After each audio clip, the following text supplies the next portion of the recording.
Well, good afternoon. It's a follow-up video for the folks who couldn't make it to our microbe making session today. I'm gonna walk through the process, so if you were interested but weren't able to attend today, you can see how to do it. So hopefully you can encourage some diverse microbial life in your own garden today. I've got my bucket that's ready for collecting, and I have a potato that's been boiling for about 40 minutes in the house, and it's cooling now. And the reason why we're going to need that potato is to feed the microbes once we collect them. So I like to get the potato boiled ahead of time so I don't have to wait around after I've collected my microbes to feed them. I'll be able to feed them right away. So I've got this area right behind us that is pretty good forested area. And then just beyond that, I've got another area that's also forested. And today I'll be delivering myself to both areas to collect microbes at certain places that I'll be sharing with you along the way. So thank you for coming on this journey, and let's get going.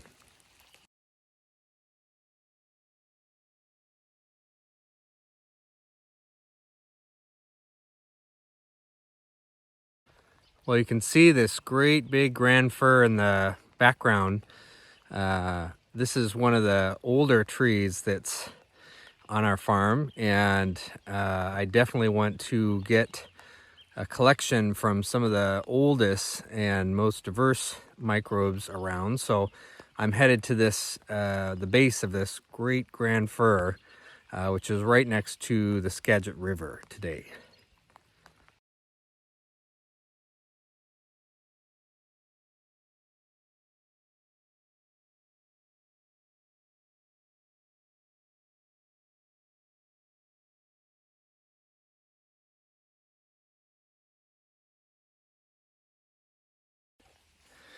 Well, I'm under the drier side of the Grand Fir now at a spot that my wife found that had a really good collection of mycelia, and I wanted to show you what that looks like.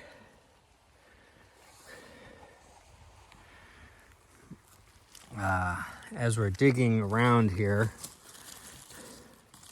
you can see there's this very white patch right here.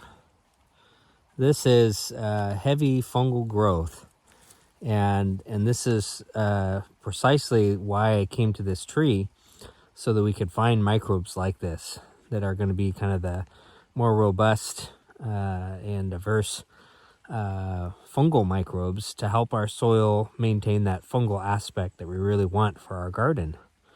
So I'm going to collect some of the fungal material, and I'm going to reach down underneath and collect some of the soil beneath that. Just a handful is all we need. And once I've made my collection, then I want to make sure I get this area nice and covered up so it stays a really healthy spot for collecting microbes in the future. This is our second microbe collection of the season, but we'll be making several more collections as the season continues, especially as temperatures rise.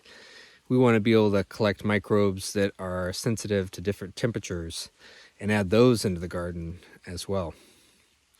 So I'm on to my next place of collection, and I'll meet you there.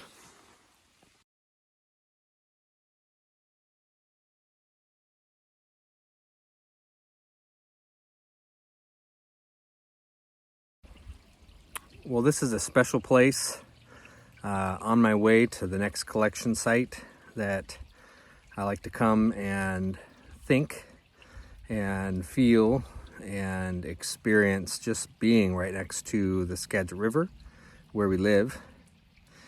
And I realize not everybody may have the opportunity to come and contemplate and experience our river, but I would like to think that if you have a place nearby where you can go that's next to water, that can really help aid in your microbe collection process. Oftentimes, areas around water, they do quite well for themselves during the hot, dry seasons, and we do get a hot, dry season here at Rainy Sunday Ranch. And so I want to collect microbes that are used to the watery conditions. And when I take them into my garden, I realize that I'm going to be transporting them lifetimes away from their original site. So I want to take careful notice of the conditions around where I'm collecting microbes. If the conditions are heavily mulched with leaf and wood debris, I want to have something like that in my garden so that the microbes have a familiar home. The microbes I just collected at the grand fir tree, they were heavily mulched with leaf and wood debris. And so I can mimic that in my garden with, leaf debris, with heavy mulch and wood chips. Another thing I like to consider when I'm collecting microbes is not just the habitat that they're in, that I'm collecting, and their location near water. I also just want to think about their sensitivity to light. Right now I'm underneath a great big cedar tree that broke off. And it's fairly low light, direct light anyways. I got reflected light from the river. And as special as the spot is to me, I don't know that I'd want to collect microbes here because it's such low light conditions. And I want to be paying attention to that when I'm walking through a forest. Usually I like to look for areas that have kind of a natural opening in them. Either a tree fell down and created some open light, because that's the place where you would see plants really working vigorously to grow into that space in a forest. That's just the natural way of a forest. And so I want to be sensitive to those types of conditions when I'm collecting microbes, so that the collections of microbes I get are ones that are really going to be the most beneficial for my garden space. And it's something that I can work on mimicking the conditions, the forest conditions anyways. There are conditions that I can work on mimicking in my garden.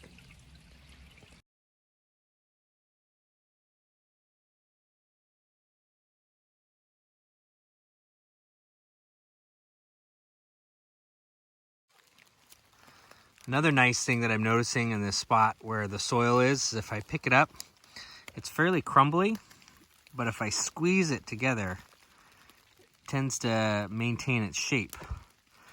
That's a really good sign of soil health. And so I'll make sure I add some of this soil into my collection.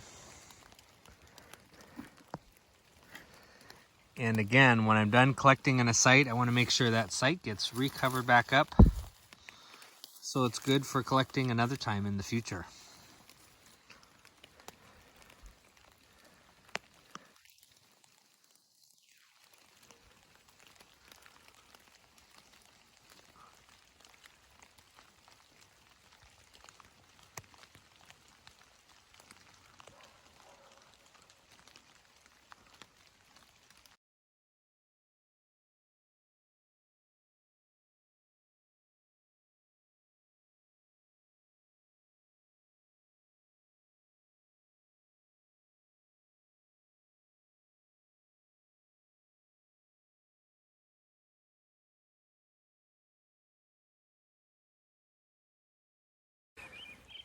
Well, this site is right in front of our house, and my wife found that underneath this little wheelbarrow here, there was a bunch of mycelia, and there's nothing to say that you can't collect soil samples with diverse microbes in them from right in your own front yard garden.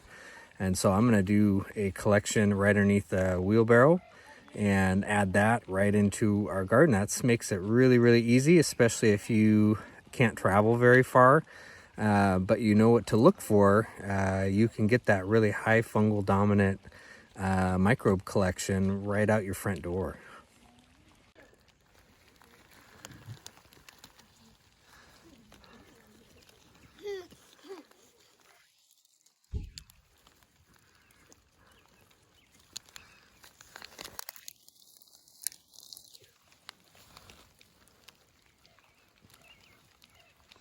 You can see how this all sticks together. It's all fungally stuck together. So we can add that right into the soil samples and cover it up good. What do you think, Georgia? Is that a good soil collection? Oh, good.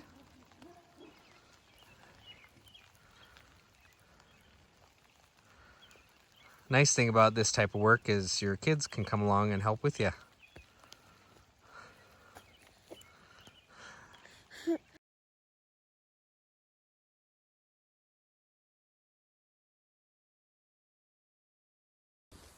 Well, I'm right at the base of a Doug fir, and just 10 feet beside me is a maple, and I've got a birch about 2 feet next to me. And this is going to be a really nice area to collect microbes in. I'm in the dry side of the tree, which you'll tend to find some more mycelia on the drier side. And so I'm just going to get looking here and see what we can find.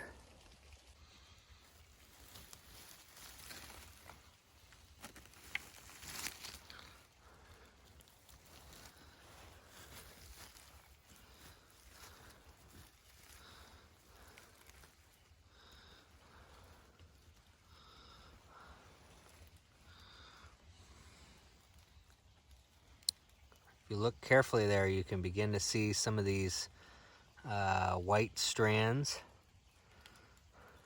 And that's young mycelia that's just getting started here. It may or may not blanket it like the other Doug fir is, but this would be a good place to make a collection.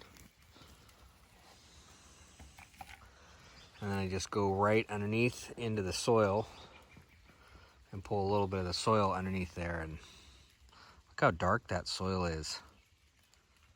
There's even a little critter crawling around in there.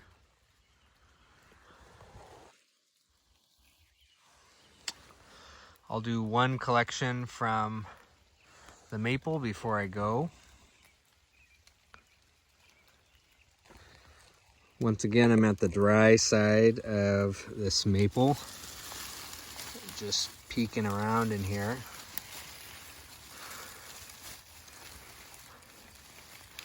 I'm not seeing any mycelia, but I am noticing that this area right here is considerably darker than any of the other soil that I've seen so far. And so I'm going to make a choice to collect from right here as well. Get this nice, dark, rich forest soil and its microbes into the garden. Look how heavily this is mulched. That's maybe 4 or 5 inches of mulch. So when I'm adding this microbe mix into my garden, I want to make sure that I have a really dense mulch mix as well. Just a few closing thoughts here. It's been a very peaceful day that otherwise, would have been kind of difficult to do much work in the garden with it being raining as it is, and only really having about 2 hours or so. I was able to make these collections, produce this video, and kind of reconnect myself to where I am and what I'm doing.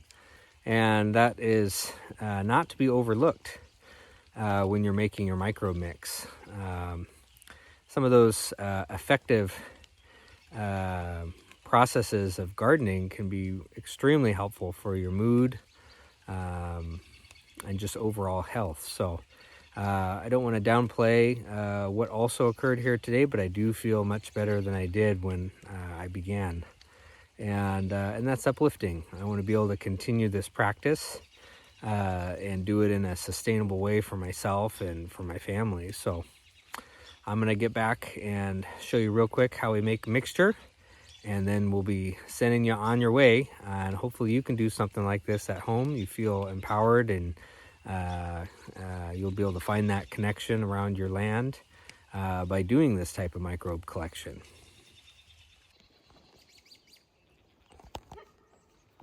Well, we're at the tail end of gathering microbes, where we need to make a solution for the microbes to live for the next few days before we add them to our garden. And this is kind of a crucial stage for your microbes, so I just want to go over it in a few details so that your microbes, when you collect them, can have the best chances of survival and resiliency, and hopefully they would grow exponentially. So in order to have them grow, you got to feed them, and there's where my boiled potato comes into play. And I'm just gonna smash up that boiled potato.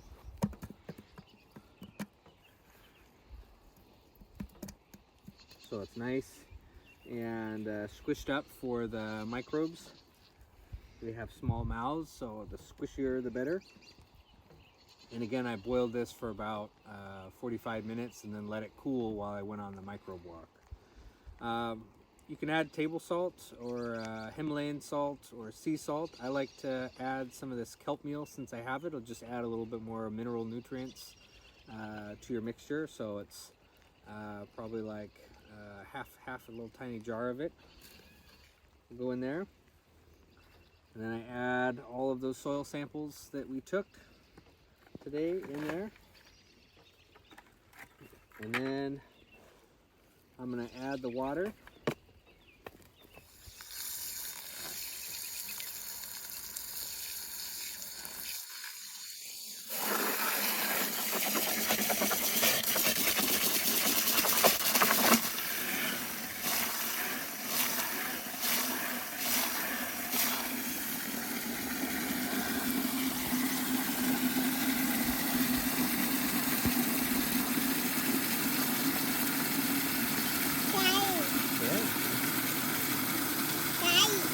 Water.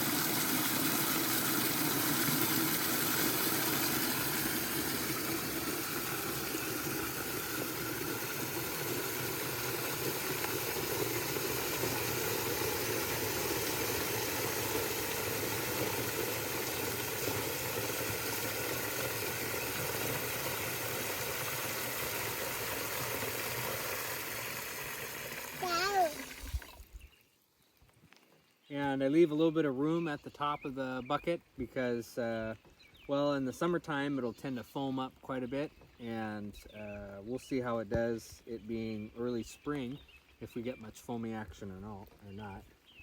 I'm just going to add a lid. You don't have to pound it on there, just kind of lightly set it in there. And I'll put this mixture in the greenhouse so it stays a little bit warmer.